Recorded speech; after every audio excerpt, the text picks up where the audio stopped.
آج ہم اس سے پہلے کہ احادیث کی طرف بڑھیں، آپ سے میں گزارش یہ کرنا چاہتا ہوں کہ ہمیں اور ہمارے ناظرین کو یہ بتائیں کہ آخر وہ زمانہ جسے آخری زمانے کے نام سے موسوم کیا گیا ہے، اس کی ایسی کیا اہمیت ہے کہ قرآن کریم میں بھی اور احادیث مبارکہ میں بھی اس زمانے کے آثار پر اتنا زور دیا گیا ہے؟ بسم اللہ الرحمن الرحیم۔ سب جو سوال آپ نے اٹھایا ہے میں سمجھتا ہوں حقیقت میں بڑا اہم سوال ہے، اور ہمارے ناظرین میں سے بھی ایک بڑی تعداد غالباً یہ سوال اپنے دل میں رکھتی ہوگی کہ آخر آخری زمانے کے بارے میں اتنا زور جو دیا گیا ہے، اس کی اہمیت کیا ہے، کیا وجہ ہے کہ اس ایک پوائنٹ کو قرآن مجید میں بھی بار بار ذکر ہوا، حدیث میں بھی اس کا ذکر ملتا ہے، وجہ کیا ہے؟ تو بات یہ ہے کہ یہ سمجھنے کی ضرورت ہے کہ وہ مکمل دین جس کا نام اسلام ہے، جو ہمارا پیارا اور محبوب دین ہے، جو ہمارے محبوب آقا حضرت محمد مصطفیٰ صلی اللہ علیہ وسلم کے ذریعے دنیا میں روشناس ہوا، اس اسلام کو غالب کرنا یہ اللہ تعالیٰ کی تقدیر کا ایک حصہ ہے۔ اور بات بھی ویسے واضح ہے کہ جب اللہ تعالیٰ ایک دین کو دنیا میں بھیجتا ہے دنیا کی ہدایت کے لیے، لوگوں کی ہدایت کے لیے، تو جب تک وہ دین پھیل نہ جائے اور دنیا پر غالب نہ آ جائے اس کا مقصد پورا نہیں ہو سکتا۔ اور یہ بات اللہ تعالیٰ نے قرآن مجید میں ایک حقیقت کے طور پر اور ایک پیشگوئی کے طور پر بیان فرمائی ہے۔ قرآن مجید میں اللہ تعالیٰ نے فرمایا وَالَّذِي أَرْسَلَ رَسُولَهُ بِالْهُدَى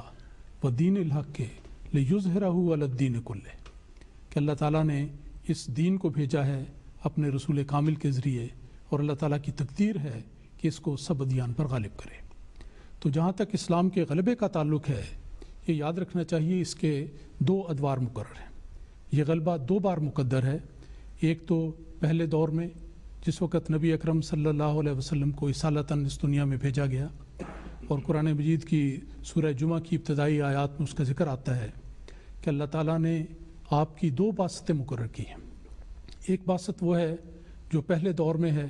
جس کو اللہ تعالیٰ نے امیین میں آپ کی باست قرار دیا ہے، اور اس میں آپ کے باست کے مقاصد کا ذکر کیا اور تفاصیل کا ذکر ہے۔ پھر اس کے بعد اللہ تعالیٰ نے فرمایا وَآخَرِينَ مِنْهُمْ لَمَّا يَلْحَقُوا بِهِمْ کہ ایک دوسری باست بھی آپ کی مقدر ہے جو آخرین میں ہوگی، اور ایسے لوگ ہیں لَمَّا يَلْحَقُوا بِهِمْ جو بھی ان پہلے لوگوں سے، پہلے صحابہ کی امت سے نہیں ملے۔ تو یہ دو ادوار کا ذکر ہمیں بڑی وضاحت کے ساتھ نظر آتا ہے، لیکن یہاں یہ غلط فہمی نہیں ہونی چاہیے، اور میں آگے چلنے سے پہلے اس کی وضاحت کرنا چاہتا ہوں کہ دو ادوار جب ہم کہتے ہیں تو دراصل زمانہ ایک ہی ہے، ازل سے ابد تک کا زمانہ ہمارے پیارے آقا حضرت محمد مصطفیٰ صلی اللہ علیہ وسلم کا زمانہ ہے۔ اللہ تعالیٰ نے آپ کے لیے فرمایا، حدیث قدسی میں آتا ہے لولاک لما خلقت الافلاک کہ پہلے دن سے اس کائنات کی تخلیق آپ کی خاطر ہوئی۔ تو آپ کی دنیا میں تشریف لانے کے وقت تک کا زمانہ بھی آپ کا مرہون منت ہے، اور آخری زمانہ بھی آپ کا مرہون منت ہے۔ تو سارا زمانہ دراصل آپ ہی کا ہے، صرف اس کے دو ادوار اللہ تعالیٰ نے مقرر کیے ہیں۔ ایک وہ جس میں آپ خود تشریف لائے، آپ پر اللہ تعالیٰ کی شریعت نازل ہوئی، قرآن مجید نازل ہوا، اور اس دور کو اللہ تعالیٰ نے تکمیل اکمال دین کا اور اتمام نعمت کا دور قرار دیا ہے۔ اللہ تعالیٰ نے فرمایا الیوم اکملت لکم دینکم واتممت علیکم نعمتی ورضیت لکم الاسلام دینا۔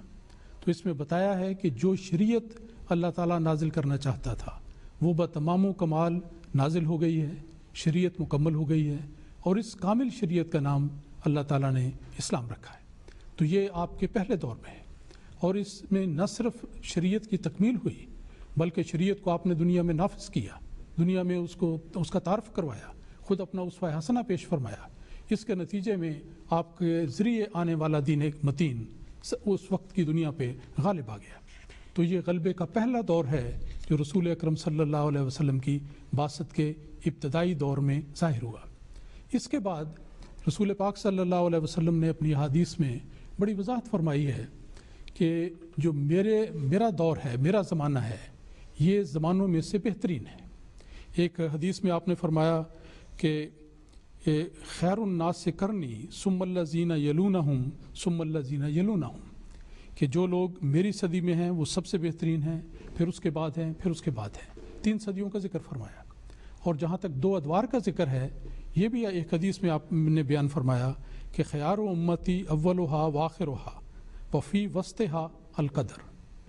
کہ میری امت کے 2 حصے ہوں گے، 2 اس کے ادوار ہوں گے، ایک پہلا ہوگا وہ اچھا دور ہوگا اور ایک اس کا آخری حصہ ہوگا، اور جو درمیانی حصہ ہے اس میں گندگی، پراگندگی اور ضلالت اور خرابی اور فساد یہ سب چیزیں نظر آئیں گی۔ تو بڑا واضح ہوتا ہے کہ امت محمدیہ اور اسلام کے لیے اللہ تعالیٰ نے 2 ادوار مقرر کیے ہیں، اور رسول پاک صلی اللہ علیہ وسلم نے ایک حدیث میں یہ بھی فرمایا کہ کیسے وہ امت ہلاک ہو سکتی ہے جس کے شروع میں ہوں اور آخری زمانے میں حضرت عیسیٰ علیہ السلام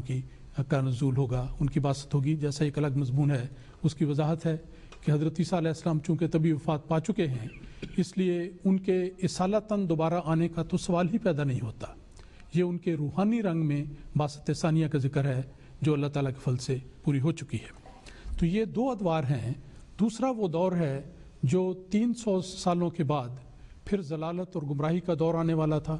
اور اس کے بعد آپ نے جہاں پر یہ خبر دی کہ درمیان کا ایک ایسا زمانہ ہوگا کہ مسلمان ہدایت سے ہٹ جائیں گے اور ان کے اندر گمراہی پھیل جائے گی، اس حد تک آپ نے فرمایا کہ نہ اسلام کا صرف نام رہ جائے گا اور قرآن کے صرف حروف باقی رہ جائیں گے، اور مسجدیں لوگوں سے بظاہر بھری ہوئی ہوں گی لیکن ہدایت سے خالی ہوں گی، اور جو علماء جن کی طرف لوگ رجوع کریں گے کہ یہ ہمارے لیے ہدایت دینے کا ذریعہ ہوں، وہ لوگ تو منبع اور مرکز بن جائیں گے فتنہ و فساد کا۔ من عندہم تخرج الفتن وفیہم تعود، یہ ان کی حالت ہوگی، فتنے انہی میں سے نکلیں گے اور انہی کی طرف واپس بنیں گے، یہ گویا وہ فتنوں کا مرکز بن جائیں گے۔ تو یہ گمراہی کا دور آپ نے اس کی پیش خبری دی۔ اور پھر حدیث میں آتا ہے، بخاری کی حدیث ہے کہ جب سورہ جمعہ کی ابتدائی آیات نازل ہوئیں اور اس میں 2 باستوں کا ذکر ہوا تو صحابہ کرام فوراً اس مضمون کو سمجھ گئے، عربی ان کی اپنی زبان تھی، قرآن مجید کا فہم ان کو عطا ہوا تھا۔ انہوں نے پوچھا کہ یا رسول اللہ یہ من ہم یا رسول اللہ،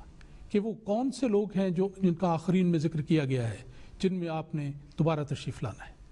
یہ ظاہر ہے کہ آپ کی روحانی باسط کا ذکر ہے۔ تو اس موقع پر رسول اکرم صلی اللہ علیہ وسلم نے بڑی تفصیل کے ساتھ، جامعیت کے ساتھ اس سوال کا جواب دیا، اور یہ بات بھی واضح کی کہ آپ خود تشریف نہیں لائیں گے بلکہ آپ کی جگہ کوئی اور شخص آئے گا۔ وہ کون ہوگا؟ آپ نے حضرت سلمان فارسی رضی اللہ تعالیٰ عنہ کے کندھے پر ہاتھ رکھ کر، جو اس وقت تشریف رکھتے تھے، فرمایا کہ کوئی ان میں سے من ہؤلاء، ان لوگوں میں سے کوئی ہوگا جو آئے گا جس کو اللہ تعالیٰ پھر احیاء اسلام کی توفیق دے گا اور وہ آ کر اسلام کو دوبارہ زندہ کرے گا۔ اس میں یہ مراد نہیں ہے کہ ان کی نسل سے ہوگا، بلکہ ان افراد میں سے ہوگا جو غیر عرب ہوں گے۔ پہلے ایک باسط عرب لوگوں میں ہوئی، پھر دوسری باسط مقدر ہے کہ یہ غیر عرب لوگوں میں ہوگی۔ تو یہ وہ دور ہے جو گمراہی کا دور تھا جس کا پہلے میں نے ذکر کیا، وہ 1000 سال کا دور چلے گا، اور اس کے بعد جب وقت آئے گا پھر اللہ تعالیٰ کی طرف سے زمانے کی ظاہر کرنے کے لیے، اس کی نشاندہی کرنے کے لیے اس کی کچھ علامات ظاہر ہوں گی، اور علامات کا ذکر ہمارے اس پروگرام میں ہوتا جا رہا ہے۔ اس موقع پر رسول اکرم صلی اللہ علیہ وسلم نے جب حضرت سلمان فارسی کے کندھے پر ہاتھ رکھا تو یہ بھی فرمایا کہ لو کان الایمان معلقا عند ثریا لنالہ رجل اور رجال من ہؤلاء، کہ اس زمانے میں ایمان اگر ثریا ستارے پر بھی چلا گیا ہوگا تو ان لوگوں میں سے، ان غیر عرب لوگوں میں سے اللہ تعالیٰ کسی کو کھڑا کرے گا جو پھر اس ایمان کو دوبارہ دنیا میں لائے گا۔ تو یہ جو آخری دور کی ہم بات کرتے ہیں، یہ اس زمانے کی طرف اشارہ ہے جس میں دیکھیں ایک تو اسلام کے عالمگیر فتح کا زمانہ ہے، کیونکہ پہلے زمانے میں ایک غلبہ ہوا، لیکن اس زمانے کی دنیا تک اس کے بعد دنیا پھیلتی چلی گئی، دنیا وسیع ہوتی چلی گئی۔ تو اسلام کا غلبہ چونکہ سب ادیان پر ہونا ہے، ساری دنیا پر ہونا ہے، تو اس عالمگیر غلبہ جس کا وعدہ دیا گیا، اس موعود غلبے کا زمانہ یہ آخرین کا زمانہ ہے جس کی ہم بات کر رہے ہیں۔ تو اس لحاظ سے واضح ہے کہ اتنے اہم زمانے کا ذکر کرنا قرآن مجید میں بھی ضروری تھا، اور حدیث میں بھی نبی اکرم صلی اللہ علیہ وسلم نے اس کی وضاحت فرمائی ہے۔ پھر یہ بھی اس وجہ سے بھی اہم ہے یہ زمانہ کہ یہ وہ زمانہ تھا جس میں موعود مسیح اور مہدی نے آنا تھا۔ حضرت عیسیٰ علیہ السلام کے دوبارہ نزول کا جو وعدہ جس کا ذکر ہوا، اس زمانے میں ان کی روحانی باسط ہونی ہے، اور اسی طرح رسول اکرم صلی اللہ علیہ وسلم کی روحانی باسط امام مہدی کے وجود میں ہونی ہے، اور دونوں یہ وجود الگ نہیں بلکہ ایک وجود ہیں، اور حضرت صلی اللہ علیہ وسلم کی باسط کا نام امام مہدی کی ظہور کا نام ہے۔ پھر اس دور کے بارے میں جو پیش گوئیاں قرآن مجید کی ذکر ہو چکی ہیں، پھر احادیث میں بڑی پیش گوئیاں موجود ہیں۔ اس زمانے کی اہمیت یہ ہے کہ یہ وہ دور ہے جس میں قرآن مجید میں مذکور ساری پیشگوئیاں ایک ایک کر کے پوری ہونی تھیں اور اللہ تعالیٰ کے فضل سے ہو چکی ہیں اور ہوتی چلی جا رہی ہیں۔ بعض ایسی پیشگوئیاں ہیں جن کا ظہور ہو چکا ہے، لیکن وسیع سے وسیع تر ان کا ظہور آئندہ زمانے میں، آئندہ دنوں میں ہوتا چلا جاتا ہے۔ تو ان پیشگوئیوں کے ظہور کا یہ زمانہ ہے جو قرآن مجید میں ذکر ہوئی، ان پیشگوئیوں کی صداقت کے پورا ہونے کا زمانہ ہے جو احادیث میں نبی اکرم صلی اللہ علیہ وسلم نے بیان فرمائی۔ تو اس لحاظ سے یہ اسلام کے عالمگیر غلبے کا دور ثانی ہے جو یہ زمانہ ہے جس میں یہ سارے وعدے پورے ہونے والے ہیں۔ اس لحاظ سے اگر اسلام کی تاریخ پر ایک یکجائی نظر کی جائے تو ایک زمانہ ہے محمد مصطفیٰ صلی اللہ علیہ وسلم کا، اس کا ابتدائی دور، اس میں اسلام کا غلبہ ہوا، پھر یہ آخری دور ہے، اس میں آپ کا غلبہ ہوگا۔ تو اس لحاظ سے یہ ایک ہی بات کے دو حصے بن جاتے ہیں، لیکن زمانہ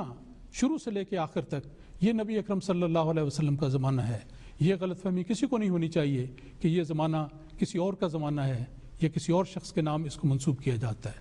حضرت مسیح موعود علیہ الصلوۃ والسلام بانی سلسلہ علیہ احمدیہ، جن کو اللہ تعالیٰ نے امام مہدی کا منصب عطا فرمایا، انہوں نے اس بات کو بڑا کھل کر بیان فرمایا اور فرمایا کہ ایک طرف اگر رسول پاک صلی اللہ علیہ وسلم کا نام محمد ہے تو اسی طرح آپ کا نام احمد بھی ہے صلی اللہ علیہ وسلم۔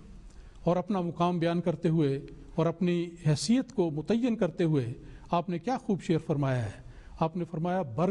برتر گمان و وہم سے احمد کی شان ہے، جس کا غلام دیکھو مسیح الزمان ہے، کہ میری حیثیت اس سے بڑھ کر کچھ نہیں کہ میں محمد مصطفیٰ صلی اللہ علیہ وسلم کا غلام ہوں جن کا ایک نام احمد صلی اللہ علیہ وسلم ہے۔ بہت بہت شکریہ مولانا اقبال مجیب صاحب، جزاک اللہ۔